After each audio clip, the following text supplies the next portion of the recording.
Welcome to Writer's Digest Presents. Hosted by the editors of Writer's Digest, this monthly podcast features conversations with writing and publishing experts whose insights will help ignite your creative vision, hone your skills, build your platform, and get your work out into the world.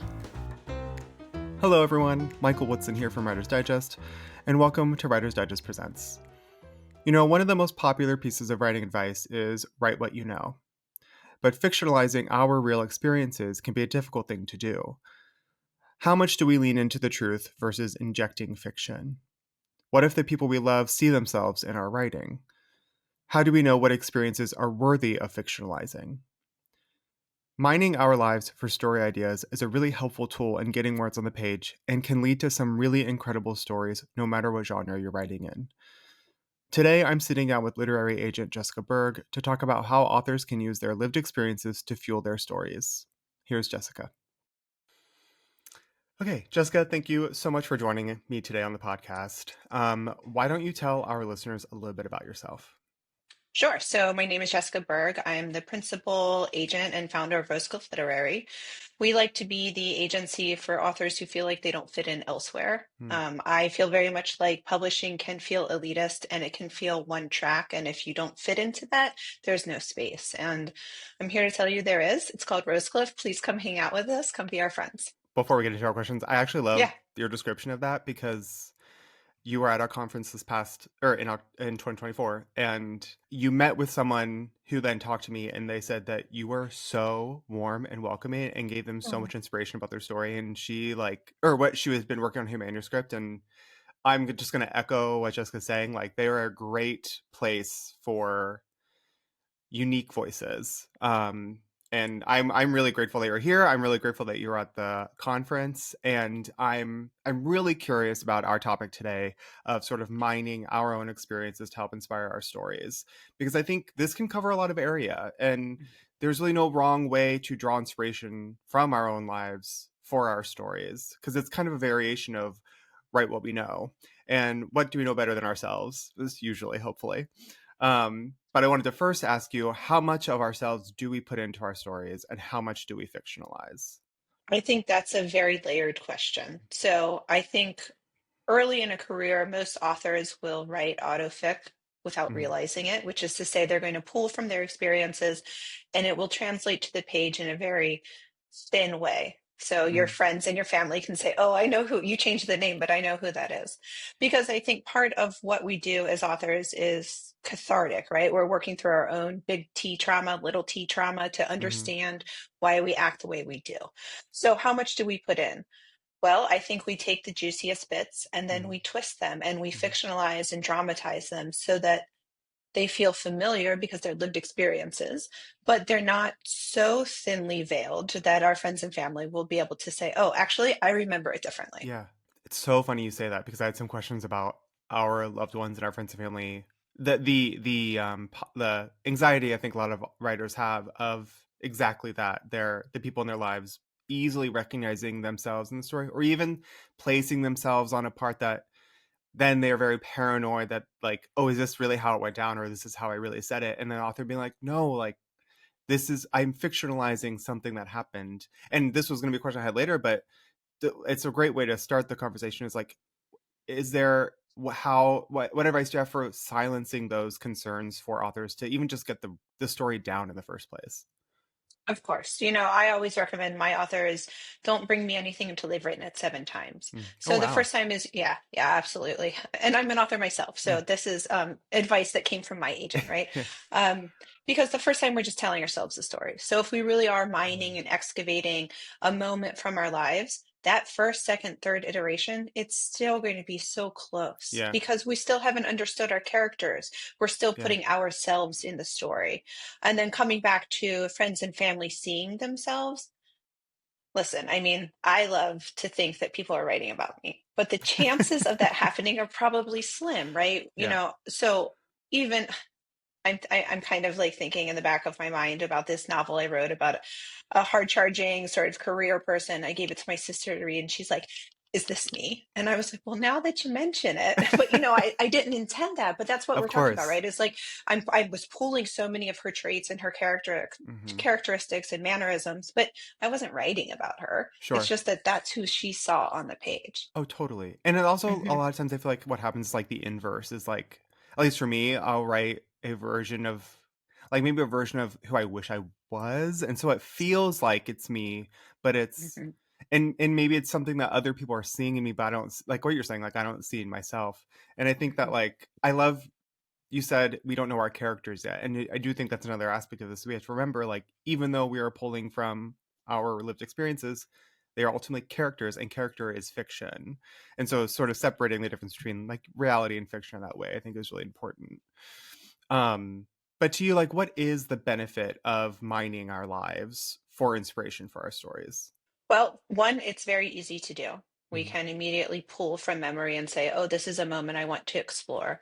But beyond that, I think it adds a layer of beauty to our lives, Mm-hmm. which is to say, here is a lived moment that is worth remembering and worth putting on paper. So even the most mundane thing, walking your dog, calling your parents, having dinner with your partner, whatever it is, it can be this foundation for a really gorgeous story if you understand that you are going to need to fictionalize it. And then it also becomes this learning experience, right? Like I think as authors, what we're really, maybe we all sort of are, is just we're psychologists, right? Like we want to Mm-hmm. understand this human condition. And then that provides us the opportunity to do that. I love that you mentioned a couple of different examples of like it could just be a dinner, it could be walking your dog. Because I do think some writers might feel, and I feel this way because I just live a very boring life. Like we might feel like our experiences aren't interesting enough, the quote unquote, for or dramatic enough for a compelling story in fiction. And I'm curious from your perspective, like that mustn't be true. You know, there's something in all of our lives that like is universal, and so I'm wondering what are some of the less obvious examples of like real life experiences that have made really compelling stories for you on your from your perspective. Mm. So first, I want to say that I think as readers, we want to embody character. We become voyeurism. It's voyeuristic in a way, right? Is we want to embody character, and so all of these moments mean something. Obviously, I read a lot. My query inbox is to bursting most of the time. Um, so I see a lot of story, but what Mhm. really comes to mind is I was on a girls' trip with a bunch of author and publishing pals, and we're on the train and we see one shoe.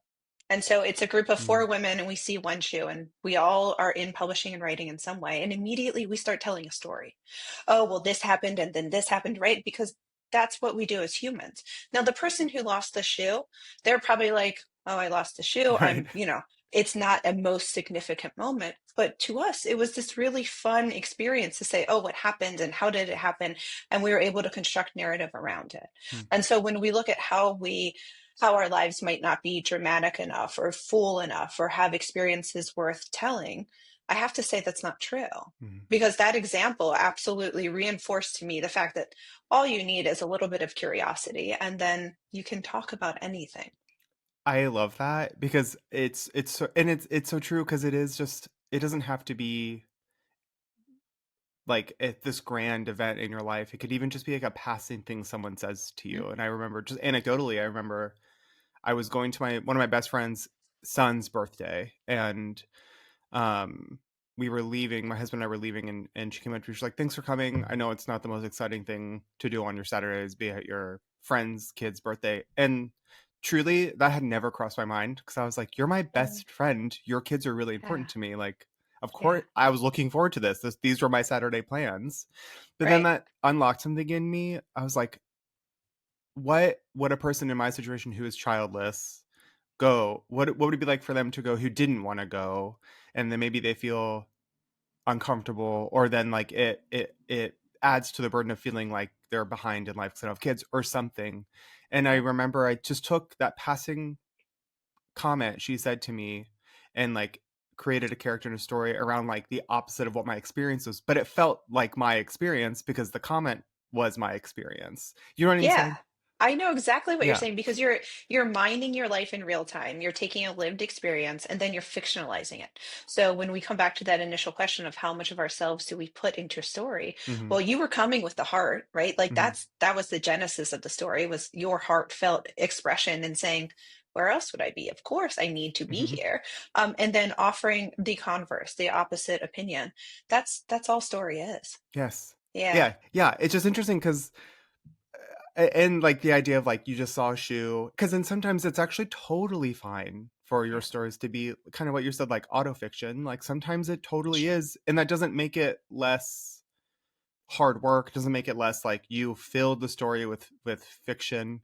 Because I remember in undergrad we had a author coming to answer all of our questions about a book we had read in her class, and my professor said don't ask her if any of this is true to life, or if like and we were like why, and she was like authors don't like to admit when that's true. And that I was a fledgling little writer, right? and hmm and i hmm i imprinted that onto my brain of like, oh, okay, it's bad to do this. And it put a lot of pressure on, it felt like I was putting a lot of pressure on myself to have a million original ingenious creative fictional ideas. And it right. took a lot of unlearning to be like, no, everyone does this, like there's actually no way not to. And why would you want to try to create art that doesn't mimic your life? Completely. I don't understand this concept in Yeah. any way. I mean, of course, there's something to be said for we romanticize like sitting to the page and it's very brooding and, Yes. we've got dramatic lighting happening and all the things. That's not how it happens, right? It is the Completely. shoe. It is your best friend's passing comment. It is the most simplest gesture of a stranger giving you a flower, whatever it is that Hmm. allows the spark to then be moved to story. It Yes. becomes something else. Yeah.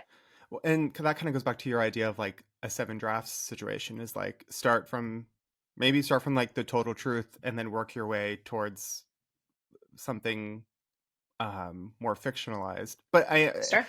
I remember watching Lauren Groff on Charlie Rose 100 Mm, years ago, and she mm, had said for her book Fates and Furies she'd written 12 drafts, and that mhm. seemed impossible. But it is. I also, we could dissect the concept of a draft, but from your perspective, sort of this, if we were to break it down in that way, how best would you say to go from truth to fiction in sort of a draft form?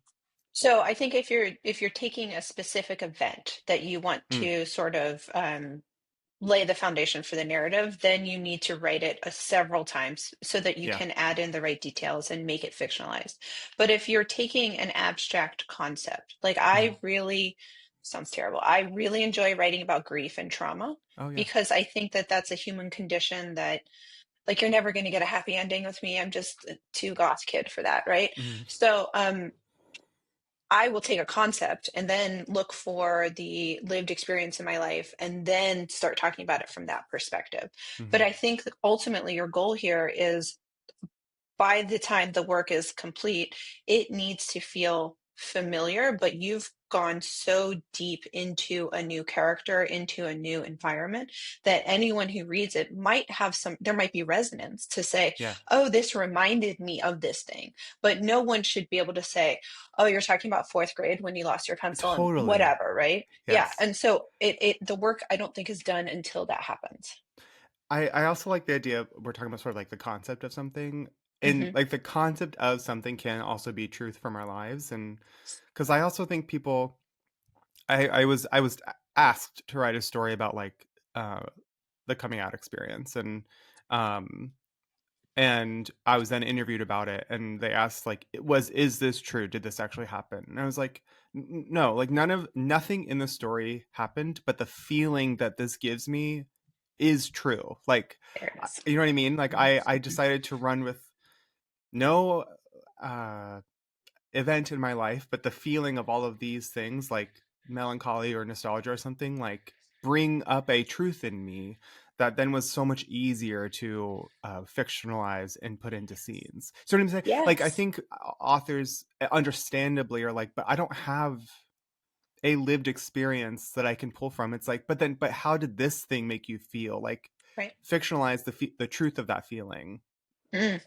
That's said so well. Yeah. Fictionalize the truth of the feeling because that's what it is, right?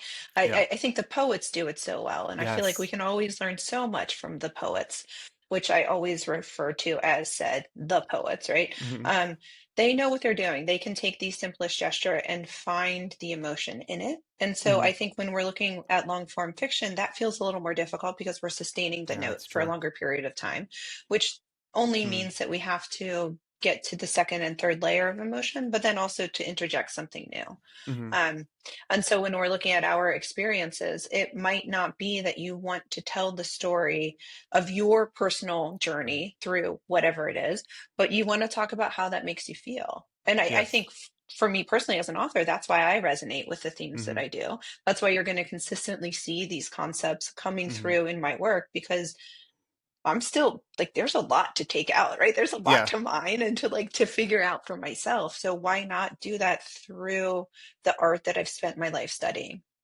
I'm curious too about the place memoir might have in sort of like even research or Mm, for fiction writers, because while memoir is obviously truth, there's some understood fiction in memoir, because when you read a memoir and like there are these quotes from this person's life, you're like, how could they have possibly remembered that word for mhm. word? It's like, well, they didn't. Like, they're filling Yeah. in the blanks.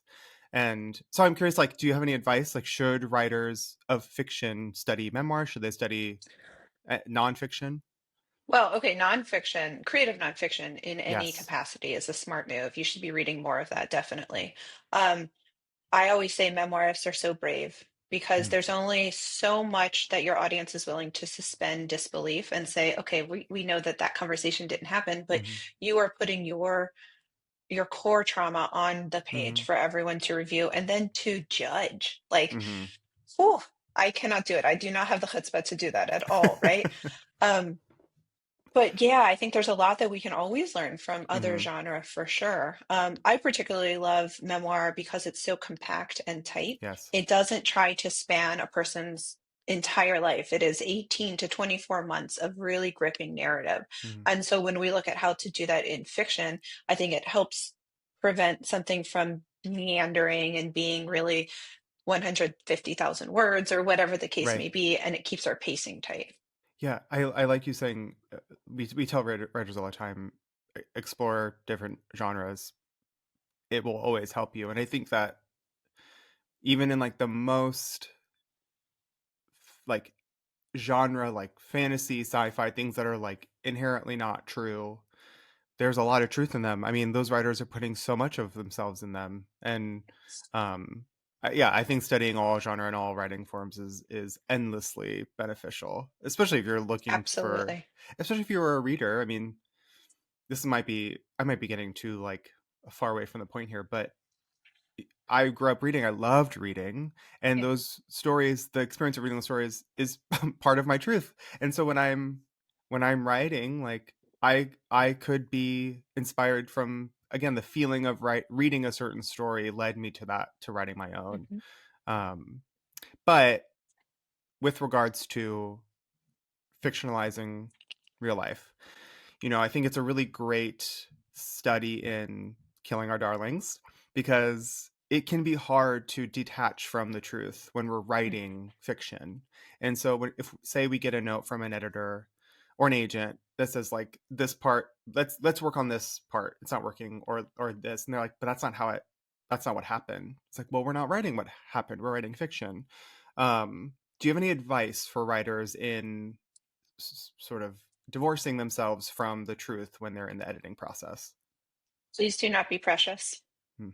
I mean, that's the start and end of it. That if you are writing fiction, then you have to understand if something doesn't read true on the page, we have to work on it from a craft perspective. Hmm. Now, if you're writing nonfiction, okay, that's a completely different conversation. But you have to understand that what you're putting on the page for consumption by a reader needs to feel like story. It can't feel like a Hmm. diary entry. It can't feel like anything except for what you've entered into that contract to be, which is to say that Hmm. it is meant to be a story.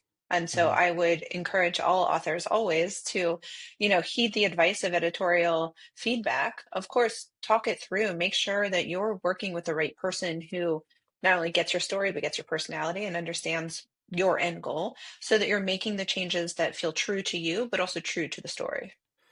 Yeah, remembering story first here, like, Yeah, and also that's that it. agent and editor are gonna have your story's best interest in mind, and their notes are hopefully, you know, like pushing the right direction, even if it feels, I don't know, like dishonorable Scary. to the truth. Yeah, Yes. Oh, yeah.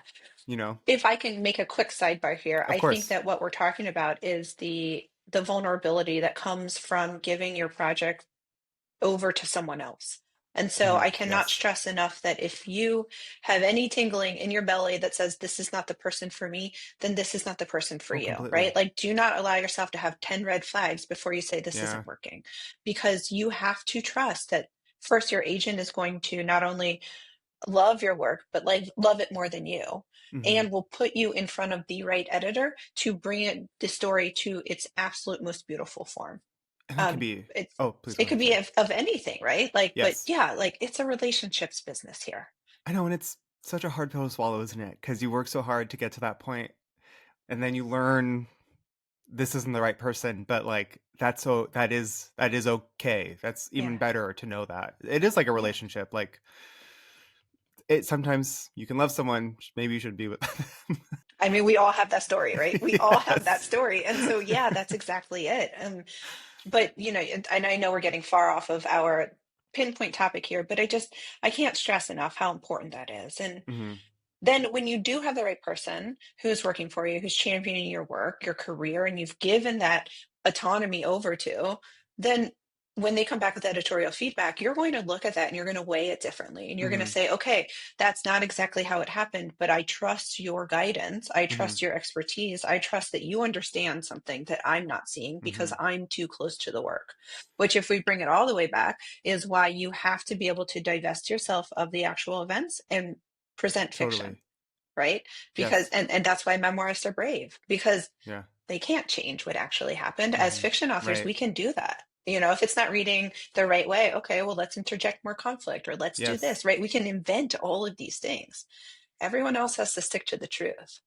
Like, I just Yeah. can't with that. I can't with that. Like, I want to be over here making story. I want my Yeah. clients to make stories so that we talk about like the important things in life.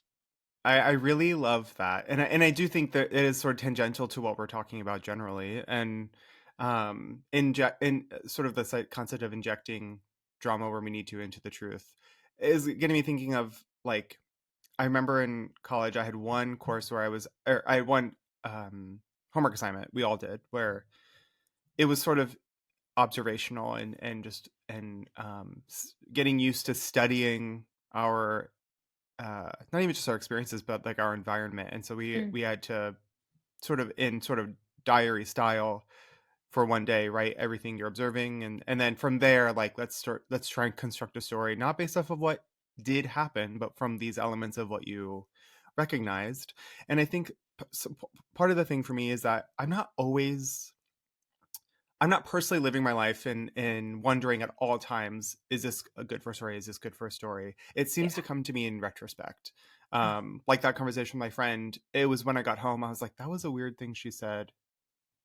I Mhm. wonder what the inverse of this is. Sometimes it really works and leads to something like maybe interesting. And other times it doesn't necessarily go anywhere. Like that was just a thing that happened in my life. And I'm wondering if you have any advice, like what are some ways a writer can consider their lived experiences as something that can be compelling, and if there is like the seed of it, how do we inject some tension, some drama that can still feel like truth to what we're trying to tell? So I'll take the second half of the question first. So the easiest way to interject something to make it feel and to have a shape of a story is to know your craft. Hmm. So that means if you're not thinking about the internal and external conflicts, if you're not thinking about how to advance the pacing, if you're not thinking about the overarching arc of the story, then maybe we need to pull all of this back. And before we even get to writing it, understand our craft, right? You have to walk before you crawl, before you walk before you Hmm. run, that kind of thing. beyond that, I too am the same way, where I'm not constantly evaluating my environment to say there's a story and there's a Hmm. story, right? But I do like taking random photographs. And Mm. in retrospect, I'll look at it and be like, why did I Mm. take this? I don't know. What does this mean to me? And then I excavate in that Wow. way. So learn your systems and your processes, which is to say, if you're a note taker, I know that that used to be a big thing. Always have a notebook with you. I'm like, that's not me. First of all, I'm left-handed. Have you seen someone trying to write in a tiny notebook left-handed? It Oh, doesn't yeah. work. It does not work, right? So that's not me. I'm not going to Isn't be me on my either. phone taking notes, right? And so Yeah. what can I do to bring story into my everyday world that feels like an easy lift? I Hmm. am all about the easy lifts. We've got enough to worry about. So whatever your process is that allows you to then reflect, right? If it's Hmm. taking 1 hour a week on whatever day and thinking about looking at your calendar, oh yeah, this happened, that happened. Oh, right, What totally. can I pull from it? Anything. It doesn't have to be that really like concrete, structured approach. Memory. Yeah. Right, right. I mean, I can go on a quick sidebar also to say that this Please. advice that we all sort of, oh, write every day, write this, do that, all of these rules that come with creative Axioms. processes, oh my gosh, they're so exhausting. Thank you for They're saying that. so right? Like we're not all the same. We shouldn't be all the same, Totally. which means we shouldn't have the same Okay. processes. Now, interesting, perfect segue into something that came up while we're talking in my brain is sort of, the debate between plotters and pantsers. Mm, And I'm wondering, well, first, what would you consider yourself? One or the other? A combination of both? I am so type A. Yeah. I love a spreadsheet. Give me all of the plans. Yes, absolutely. So I'm Hmm. wondering though, this could just be something we chat about. I don't know if there's an answer here, but like I am very much a plotter. Or I'm sorry. I'm very much a pantser, and shock doesn't seem to be working. Yeah, right? And I do wonder if something this could be a great even exercise for writers of either plotting or pantsing, because there is a level of like mining our memories, like the plan's already there, like it happened, and so we can extrapolate from that into just pantsing what did happen. It seems like it could be a good exercise in combining these two things that we like to put ourselves in as categories. Do you know what I'm trying to Yeah, say? I understand absolutely what you're trying to say. I think I'm going to push back on that and say Please. I struggle to understand the pantser mentality because when I am going somewhere new, you better believe I have a map. Right? Or if I'm trying a recipe, I'm Oh, absolutely reading period. every ingredient, right? And so I think it puts so much undue pressure on Hmm. you to say, I have the vaguest concept of an idea. It is all vibes. There is no plot. But now I'm going to force myself to sit down and write it, and then I'm going to judge how I produce. Badly, yes. Yeah, Yeah, right. And so I think that there has to be some middle ground. We have totally to be agree. able to like love a good outline to understand who your characters are and what your plot is, but then allow yourself to write. And I don't know how to do that. I recognize that my structure is far too structured because I Mm, feel hemmed in at times. Like, well, my mm. outline says I have to do this, and Oh, I'm like, sure. I wrote the thing. Yeah. Like, I can break this rule, can't I? But then I'm like, I don't know, can I? Like, I'm like looking over my shoulder, right? So I think it's a challenge to then look at how we excavate memory, how we mine memory Hmm. in ways that suits us for Hmm. our personal creative processes. But Completely. try it both ways, Yes. right? Like we Well, can we and can enjoy both ways. yeah, yeah. And I do think most people are probably a little bit of both. They lean one way more, but they Hmm. have to Hmm. use elements of the other. And Yeah. or at least I'm learning that the more I write. And uh again, I'm just realizing how much this is probably true for all fiction writing is just extrapolating from our lives, because in Cincinnati a couple weeks ago we had, or maybe like a month ago now, we had like record level snowfall. Hmm. And I have a very old dog, and it was not fun. And I was like, oh, Mm. he's a Chihuahua. He's like, this is not remotely natural to me. And I'm like, I understand, pal. Like, we hate this. Yes. And so then I was thinking of like, I was so miserable, and I was just thinking, what would this be like for someone who doesn't hate it? And Mm. um started to write using my environment of like snow is beautiful. Like I am a winter boy, but and using that as like the inverse again of what my feelings were, and using my lived experience, my real what's happening in real life to compel a story idea. But then, so to answer your question of like, I don't know how they do it. I also don't know how we do it. I don't finish anything, and Right. it's Right. because of Because you that. don't know Like where you're going. exactly, You and I don't and know where I you're going. when I and I attack an idea feverishly because like Mm, the idea comes to me and I can see it really really vividly, and then I get to a point where I'm just like, oh, and now I don't know what to do. Like mm. this seems boring now, and in trying, and I haven't touched the story in like maybe a week, but in trying to avoid that, like planning everything out really doesn't feel like me. And I do feel like there is a happy middle where I was like, okay, what if I just consider the beats? And this writers are probably listening to this like, "Oh, how do you work at Writer's Digest and you're just now starting to do this? I always know to do this, I just never want to do it." Right. You know, Right. and so I Yeah. just like, oh, okay, maybe this happens, and then maybe this happens, and then I did say like, and then even doing those two things, I knew exactly how I wanted it to end, and then I just wrote like what I know will be the last page, and like there's no way that I can see that changing even if everything in the middle changes, and that felt like a really happy medium of plotting and pantsing, and then also being like all of this was inspired by staring out my window and seeing how much snow there was and like wishing I was someone who could just enjoy it. Right, right. And I mean, that's also getting to know your process. Yeah, You've it's been true. fighting against the tide for so very Hmm. long, but now you have these anchor points that you say, I Hmm. know the beginning and I know the end. So all I have to do is get there. And Hmm. that's fun for a pantser because then you Hmm. can kind of just like hang out and see what Yes. happens, right? Yeah. That's giving me the shivers as Yeah. a plotter because I'm like, but how do you know that that midpoint beat is going to hit the right way? And is there enough of this and that? Um, which I think also comes back to sometimes as writers, we like to resource ourselves so much. And Yes. if I just research this, and if I just learned this, and we never actually sit down to write, Hmm. and so I feel like I'm taking away a lot of great inspiration from you Mm. to say, Yeah. because I'm stuck on this point in this novella, and I'm like, I don't know, I need to Oh. research 1911 in France, blah, blah, blah, blah, blah. Completely. Maybe I just take away from you. No, just go sit down and see what happens. Totally. Yeah. Yes, Oh, I yes, love novellas. I yeah. also I love novellas. I love short stories. Like I really want a renaissance of both of those. I'm hoping because if Yeah. our attention spans are so short right now anyway, like Yeah. thank you, Truly. TikTok, Yeah. then why is novella not having this big glow up Honestly, moment? Yeah, even yeah.